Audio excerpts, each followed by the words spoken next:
Hai, Assalamualaikum, it's Husna. Welcome to my channel at Husna Reads. So, hari ni Una nak buat video book review. Video review apa tu? Buku yang pertama adalah Miss Awesome karya Osman Din. Buku yang kedua Streamer Hijabster karya Adib Zaini. Dan buku yang ketiga adalah buku K-pop Girl. Buku ni Una tulis sendiri. Review Una akan bagi untuk 2 buah buku ni je. Yang ni Una akan cerita seberingkas lah, cerita ni tentang apa. Dan Una akan sertakan pop-up untuk review yang lepas-lepas untuk buku ni. Sebab takkanlah Una nak review buku sendiri kan.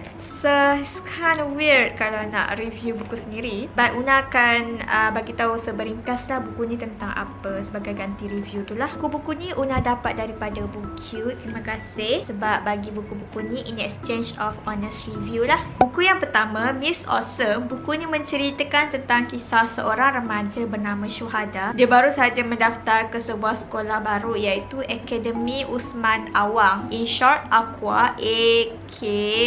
U besar A besar Aqua. Syuhada dia mengikut jejak langkah abang dia iaitu Ben. Abang dia kira merupakan seorang pemantun yang terhebat lah dekat Akademi Usman Awang ni. Berbezanya Aqua, Akademi Usman Awang ni dengan sekolah-sekolah yang lain, iaitu Akademi Usman Awang ni tanah dia diberkati. Dan dia ada satu macam sistem untuk kelaskan anak-anak murid, pelajar-pelajar di sekolah tu menggunakan pertandingan laga pantun. Basically, dia ada satu tradisi ni iaitu laga pantun. Kira lawan pantun lah bila dia join lawan pantun ni. Dan dia menang, dia akan dapat mata. Kira ranking dia makin naik lah. Dan mata tu juga digunakan untuk join kelab pantun. Pantun ni kiranya adalah satu aspek yang terbesar untuk menentukan ranking ataupun status seorang pelajar tu di sekolah di Akademi Usman Awang. Konsep dia macam Divergent sikit kalau korang tengok cerita Divergent. Plot cerita ni sangat ringkas. Dia berkisahkan kepada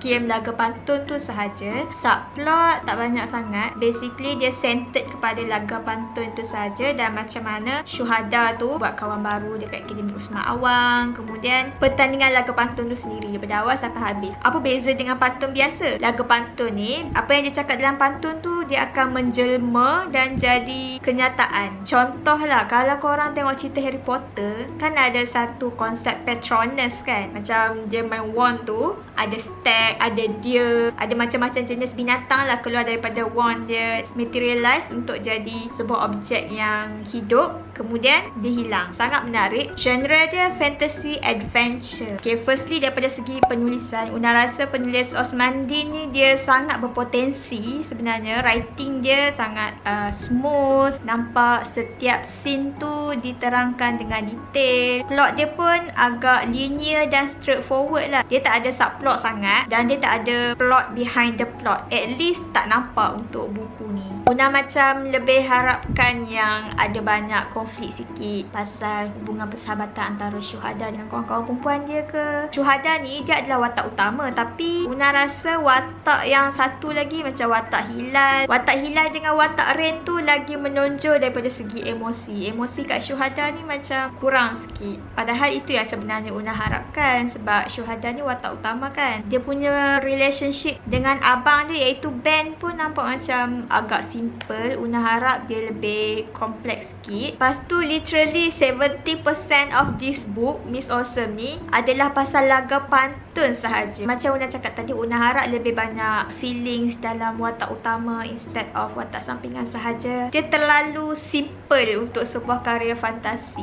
Mungkin sesuai untuk budak-budak lah bacakan sebab target audience pun budak-budak. Tapi untuk Una yang selalu baca fantasy, Una mengharapkan cerita yang sedikit kompleks untuk teenagers macam young adult kan. Yang ni macam terlalu simple macam media grade. Also dalam buku ni ada soalan-soalan yang tak dijawab. Bila Una DM balik penulis dan Una tanya kenapa sekian-sekian tidak diterangkan. Sebab Una menggunakan konsep Chekhov gun. Kalau konsep Chekhov gun ni, apa yang diceritakan oleh penulis pada awalnya mesti diselesaikan di akhir cerita, ada resolutionnya. Kalau penulis tu mention pasal gun ataupun pistol di permulaan cerita, di pengakhiran cerita pistol tu mestilah digunakan. Penulis ni dia tak guna konsep Tchaikovsky ni. Apa yang dia sebut di awal cerita, dia sebut lagi pada pertengahan untuk remind dia. Una tak tahu kenapa dia nak remind, sedangkan akhir dia tak ada resolution. So macam what's the point? So ada percanggahan pendapat sikit kat sini. Tak tahulah, game penulis ada motif lain dan sebagainya. Una percaya konsep Tchaikovsky, so Una rasa benda tu patut ada resolution. Overall, is an okay read. Memang sesuai untuk dibaca oleh sekolah rendah, sekolah menengah dan even university pun, sebab konsep cerita dalam Miss Awesome ni, Laga Pantun ni, fantasy dia sangat menarik, ala-ala macam Harry Potter sikit, tapi ada originality dia sendirilah. Dia ada premis yang sangat promising, cerita fantasy yang jarang kita baca untuk buku-buku Melayu. Selalunya konsep ni digunakan dalam buku yang ada, buku middle grade, buku international lah. Tapi untuk kali ni kita tengok konsep fantasy, konsep magic ni dalam buku Melayu. So it's quite interesting. Buku seterusnya adalah Streamer Hijabster. Watak utama mengisahkan tentang Amani, seorang gamers yang selalu buat live stream. Kira streamers jugalah, suka main game dan dia sangat happy go lucky lah. Chill je attitude dia tu kan. Satu hari kawan baik dia iaitu Mai Sarah kot nama asal dia. Mai dia tangkap gambar Amani dan dia post di media sosial. So macam nak promosi yang Amani tengah buat live stream lah untuk gaming, game yang dia tengah main pada masa tu. Turns out selepas dia post gambar Amani dekat social media, viral lah video dia yang tengah main game pada masa tu. So bila dia pergi ke sekolah, semua orang macam wow, inilah Amani yang viral tu. Lepas dia pergi mana-mana pun semua orang akan take a second glance lah, akan tengok dia balik. So bermulalah episod Amani buat live stream gaming dan famous lah. Konflik bermula apabila satu hari Amani ni diterima surat daripada seorang peminat misteri. Dia dapat surat dalam kotak kasut dekat luar rumah dia kot, kalau tak salah. Tu first encounter dia lah dengan peminat misteri tu. And then selepas tu dia rasa diri dia sentiasa diekori lah. Dia rasa macam stalker dia ataupun peminat misteri ni tahu je gerak-geri dia dan di mana tempat yang dia selalu pergi.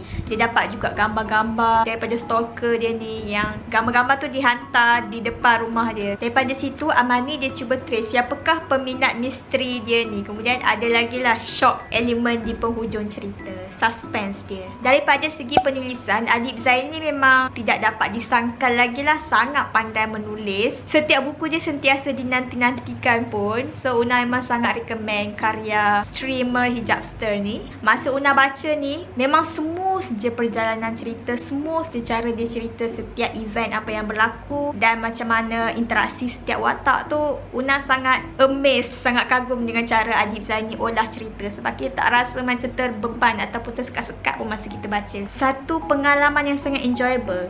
Lepas tu yang seronoknya, Adib Zaini dia main game juga. Isteri dia pun seorang gamers and dia masukkan term-term gaming dalam ni. So siapa yang minat gaming akan rasa macam wow, relatable gila baca buku ni, sebab sangat faham istilah-istilah dia, istilah-istilah gaming ni. Tapi untuk siapa yang tak pernah main game ataupun tak faham dengan dunia gaming, dunia streaming, live game ni, dia tetap akan rasa enjoyable, sebab di bawah ni dia ada terangkan lah term ni apa maksud dia, streaming apa maksud dia. Sebuah pengalaman yang sangat menarik dan sangat mengasyikkan bagi Una. Daripada segi plot ni dia ada permulaan, dia ada pertengahan dan resolution yang clear cut dan sangat kemas. Itu yang Una suka pasal cerita ni. Ada satu benda yang Adib cerita dalam buku ni, Una pada awalnya Una ingat benda tu tak penting, tapi rupa-rupanya tu adalah satu elemen penting untuk menggerakkan plot pada penghujung cerita. So macam sangat interesting lah dekat situ, sebab dia masukkan elemen tu yang kita rasa tak penting, end up oh satu twist, rupanya benda tu sangat penting untuk Amani tu menyelesaikan masalah dia di penghujung cerita.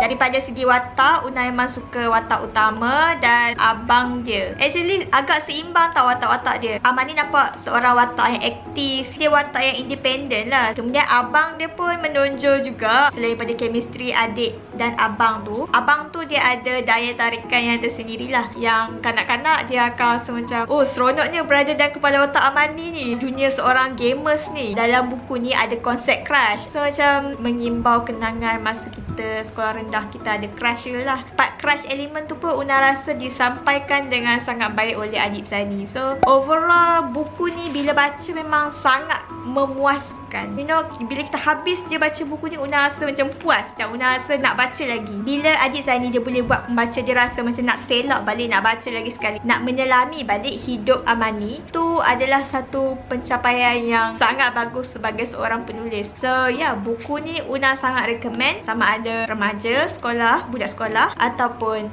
university. And then buku yang ketiga, buku K-pop Girl Army yang Bertuah. Buku ni karya Una. Una tak tahu sama ada Una dah cerita kat sini belum. Rasanya belum ke. Buku K-pop Girl ni adalah buku yang Una tulis sendiri. Una akan letak pop-up review kat sini at the end of this video. K-pop Girl Army yang Bertuah mengisahkan tentang watak utama iaitu Yana Arisa. Satu hari dia buat keputusan untuk tengok konsert BTS Love Yourself dekat Seoul, Korea. Dia pergi seorang-seorang sebab masa awal-awal tu dia ditipu oleh ejen tiket. Asalnya dia pergi dengan kawan dia, tapi disebabkan mereka ditipu oleh ejen tiket, jadi kawan dia macam dah tak ada duit dah nak beli tiket yang baru. So Yana dia beli tiket lagi sekali dan dia pergi sendirian ke Seoul, Korea. Dia pergi dengan ejen yang lain lah. Semasa di Korea dia bertemu dengan BTS. Adalah benda-benda cute lagi yang berlaku dalam buku ni. Buku ni dia bergenre fantasy suspense. Kalau korang yang nak rasa berada dalam fikiran Yana, berada dalam hidup Yana Arisa, kalau korang yang nak merasa macam mana pengalaman terperangkap dalam music video, korang bolehlah dapatkan buku K-pop Girl Army yang Bertuah. Baca ya. So ini adalah review K-pop Girl yang Una dah dapat di Goodreads. Korang boleh check account Goodreads juga. So ya, ini adalah buku-buku yang Una dah review dan yang Una dah baca. Una akan letakkan link untuk korang beli ketiga-tiga buku ni. Boleh check out description box kat bawah. Nantikan video review buku Una yang seterusnya, buku-buku daripada Bookcute juga. Kalau nak tahu buku apa, nantikan video selepas ni, okay? Okay, that's all for today. Thank you for watching and bye. Assalamualaikum.